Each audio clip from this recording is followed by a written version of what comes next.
Hello everyone, my name is Anjali Sharma and I am student BMS SY in Mumbai.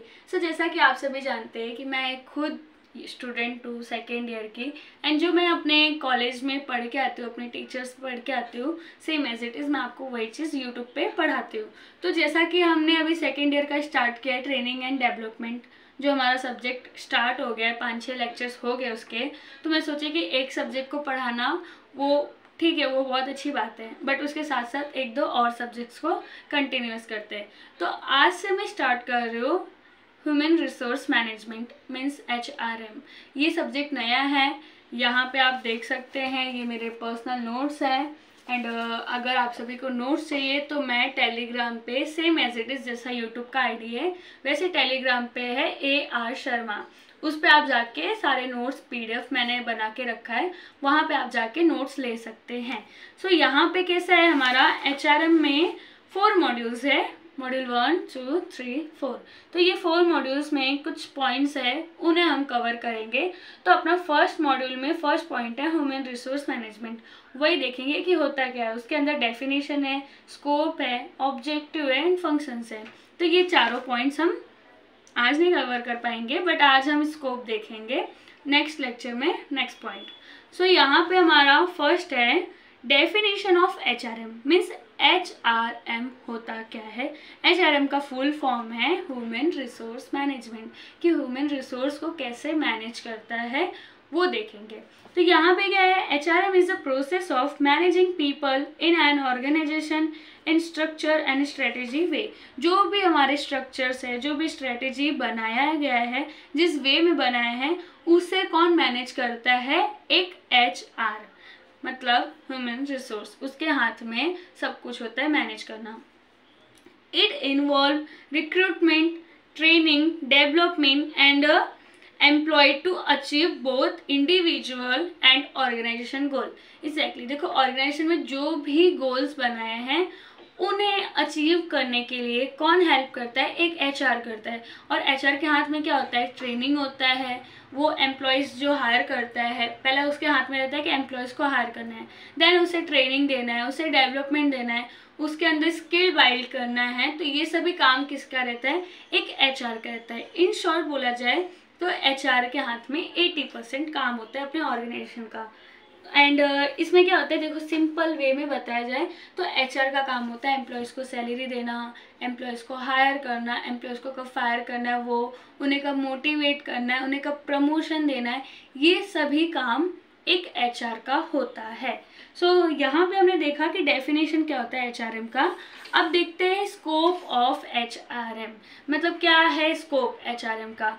तो यहाँ पे first point is a human resource planning, कैसे planning करते हैं सब कुछ, एक HR सब कुछ कैसे प्लान करता है।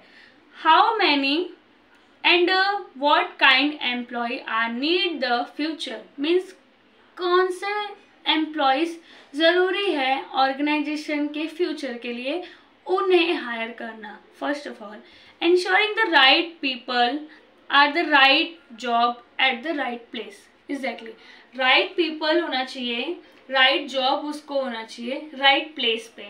लाइक सिंपल सा बेसिक नॉलेज में बताया जाए, बेसिक वर्ड में, तो सिंपल सी बात है, एक इंजीनियर को हम डॉक्टर नहीं बना सकते, डॉक्टर के प्लेस पे नहीं डाल सकते, एक डॉक्टर को इंजीनियर के प्लेस पे नहीं डाल सकते, बिकॉज इंजीनियर को बोलेंगे कि तुम उसको इंजेक्शन लगाओ जाके, तो इंजेक्शन नहीं लगा पाएगा। एंड डॉक्टर को बोलेंगे कि इंजीनियर का जो काम होता है वो तुम करो, तो वो भी नहीं कर पाएगा।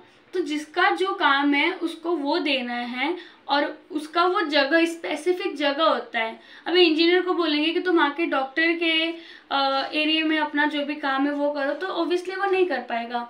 तो राइट पर्सन चाहिए, राइट जॉब चाहिए और राइट प्लेस चाहिए।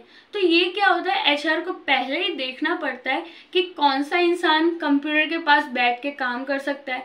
बिकॉज अभी मेरे को दे दिया कि तुम कंप्यूटर पे बैठ के PC पे काम करो, अब मेरे को वो चीज़ नहीं आ रहा है, तो मेरे को क्या है, उनको सिखाना पड़ेगा, उसमें टाइम वेस्ट होगा, मनी वेस्ट होगा, उनको स्किल देना पड़ेगा। मैं कितनी सारी मिस्टेक्स कर सकती हूँ, गलतियाँ कर सकती हूँ, तो वो सिखाने में उनका टाइम वेस्ट होगा। तो वो जॉब मुझे देने से अच्छा है कि जिसको आता है उसे दे देंगे, तो उनके लिए वो मच बेटर रहेगा। तो ये क्या होता है कि एक एचआर को सबसे पहले ये प्लान करना पड़ता है कि कौन से इंसान को कौन सी जॉब देनी है, वो समझना पड़ता है। एंड सेकंड आता है रिक्रूटमेंट एंड सिलेक्शन। देखो रिक्रूटमेंट और सिलेक्शन मतलब क्या हुआ कि अपने जो भी जॉब के लिए हायर कर रहे हैं उन्हें सिलेक्ट कर रहे हैं, वही सेम मीनिंग है। तो यहाँ पे क्या है, find suitable candidates for job vacancy. मतलब क्या है कि जो भी कैंडिडेट सुटेबल है, means same as it is first जो पॉइंट था उसमें, कि जो भी सुटेबल है उस जॉब के लिए, वो वैकेंसी जो भी आया है उस वैकेंसी के लिए सुटेबल है कि नहीं है, उसके अकॉर्डिंग उसको हायर करना है। And conducting interview test and selecting the best employ. देखो क्या होता है, कभी कभी ना इंटरव्यू होता है, अगर हम कोई ऑर्गेनाइजेशन में जा रहे हैं जॉब के लिए एज अ एम्प्लॉय, तो हमारा इंटरव्यू होता है बेसिक। बट कोई कोई ऑर्गेनाइजेशन में टेस्ट भी लिया जाता है कि अगर जैसे कोई एक सिचुएशन आ गया, सिचुएशन क्रिएट हो गया, कोई प्रॉब्लम आ गया, तो आप कैसे उसे हैंडल करेंगे, वो ऐसे राइट करके बताओ, मुझे लिख के बताओ कि आप उस जगह पे रहोगे तो कैसे करोगे। उससे भी हमें सामने वाले का माइंडसेट पता चलता है कि हाँ वो किस वे में काम कर सकता है। तो ये जो होता है ना, टेस्ट के थ्रू हो सकता है, इंटरव्यू के थ्रू हो सकता है, क्या बेस्ट एम्प्लॉय को चूज करना। वो टेस्ट और इंटरव्यू हेल्प करता है एचआर को कि हम बेस्ट से बेस्ट एम्प्लॉय चूज कर पाए। एंड नेक्स्ट पॉइंट है ट्रेनिंग एंड डेवलपमेंट। अब इसमें क्या आता है, providing learning opportunities for employ. मतलब क्या है कि एम्प्लॉयज को सीखने का मौका दो, ट्रेनिंग दो, ताकि वो अपने आप को डेवलप कर पाए। अभी हमारा जो सब्जेक्ट है ट्रेनिंग एंड डेवलपमेंट, उसमें क्या होता है कि ट्रेनिंग एक शॉर्ट टर्म प्रोसेस होता है। लाइक अभी मैं आप सभी को क्या दे रही हूँ, जस्ट मैं ट्रेनिंग दे रही हूँ, सिखा रही हूँ बेसिक चीज़ें। अभी आप लोग जब उसे अप्लाई करेंगे, वो स्किल को अप्लाई करेंगे अपने जॉब में, कि कंटिन्यूअस सीखते जाए, जो फील्ड में जाना है उसके लिए सीखते जाए, साइड बाय साइड हम जॉब कर रहे हैं उसमें सीख रहे, तो वो क्या हुआ, हम अपने स्किल को, अपनी नॉलेज को बाइल्ड कर रहे, सीख रहे और भी डेवलप कर रहे खुद को। तो वो होता है ट्रेनिंग एंड डेवलपमेंट। उसमें क्या होता है, हम अपने स्किल, नॉलेज और अपने करियर में ग्रोथ लाते हैं। नेक्स्ट आता है कंपनसेशन एंड बेनिफिट। मतलब क्या है, जैसे कि जो भी एम्प्लॉयज़ को बेनिफिट देना है, जैसे उनको बोनस देना है, उनको सैलरी देना है, वो सब काम किसका होता है, एचआर का। मैंने स्टार्टिंग में ही बताया। नेक्स्ट आता है परफॉर्मेंस मैनेजमेंट। मतलब क्या है कि जैसे कि एम्प्लॉय जो है वो किस तरीके से अपना जॉब कर रहा है, परफॉर्म अच्छे से कर पा रहा है कि नहीं, वो चेक करो, उनको जानो। देन अगर वो अच्छे से कर रहा है तो उन्हें अप्रिशिएट करो कि हाँ आप बहुत अच्छा कर रहे, उनसे फीडबैक लो कि आपका काम कैसा चल रहा है। तो या फिर कह सकते हैं कि उन्हें फीडबैक दो, give feedback and setting goals for improvement. मतलब क्या, उन्हें फीडबैक दो और गोल अच्छा सा सेट करो अपने जो भी हमारा इम्प्रूवमेंट करना है, हमें ऑर्गेनाइजेशन में जो भी इम्प्रूवमेंट करना है उसके लिए। नेक्स्ट आता है पॉइंट एम्प्लॉय रिलेशन। मतलब क्या है, एम्प्लॉयज़ के बीच में रिलेशन बना के रखना एचआर को।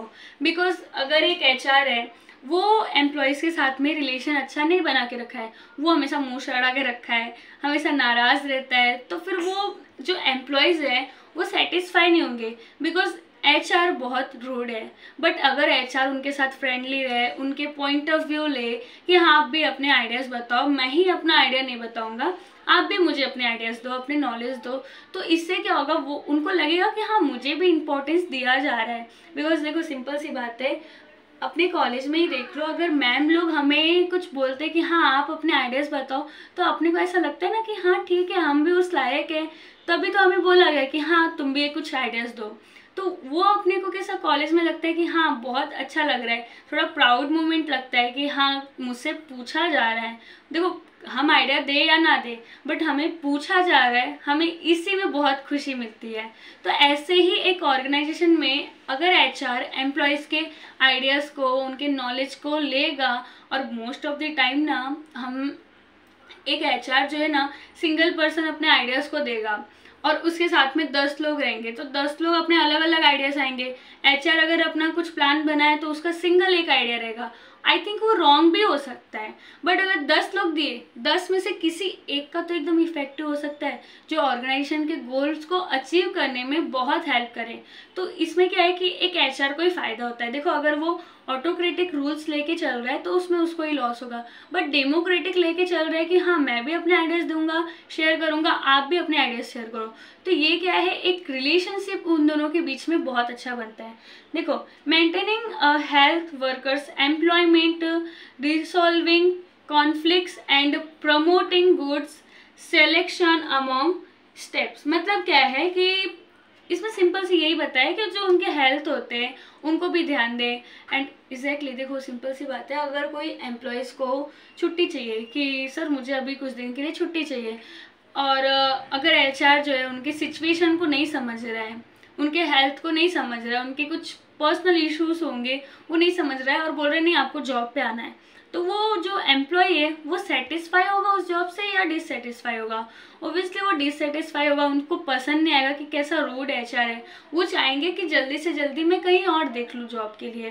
तो ये क्या होता है, एम्प्लॉयज़ के बीच में रिलेशनशिप बहुत मैटर करता है, एक एचआर को बना के रखना पड़ता है अपना एम्प्लॉयज़ के बीच में रिलेशन। एंड आता है कंप्लायंस विथ लेस, मीन्स क्या है, देखो इसमें क्या होता है, following all rules and regulation related to employ. मतलब क्या है, जो भी रूल्स रेगुलेशंस बनाए गए हैं एम्प्लॉयज़ के लिए वो अच्छे से फॉलो करे।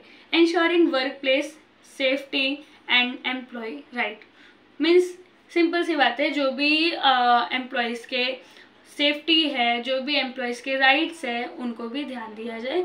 एंड मीन्स देखो, एक सिंपल सी बात है कि जो भी काम कर रहे हो वो मिलजुल के करो, एचआर को भी इम्पोर्टेंस दो और एम्प्लॉयज़ को भी इम्पोर्टेंस दो।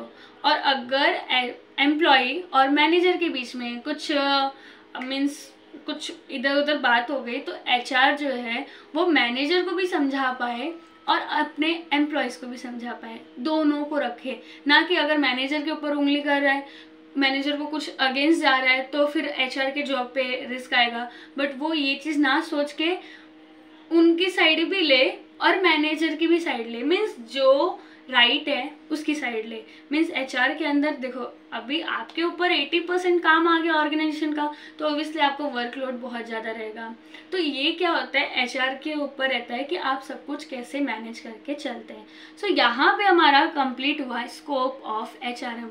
एंड आपको कोई प्रॉब्लम हुआ होगा, कुछ टॉपिक नहीं समझा होगा या फिर मैंने कुछ गलत बोला होगा, सो उसके लिए मुझे प्लीज़ कॉमेंट्स में बताएं and I am so sorry for this. And next lecture में हम पढ़ेंगे ऑब्जेक्टिव ऑफ एचआरएम के, एचआरएम के ऑब्जेक्टिव्स क्या क्या होते हैं। सो यहाँ पे हम मिलते हैं नेक्स्ट वीडियो में। So thank you, bye.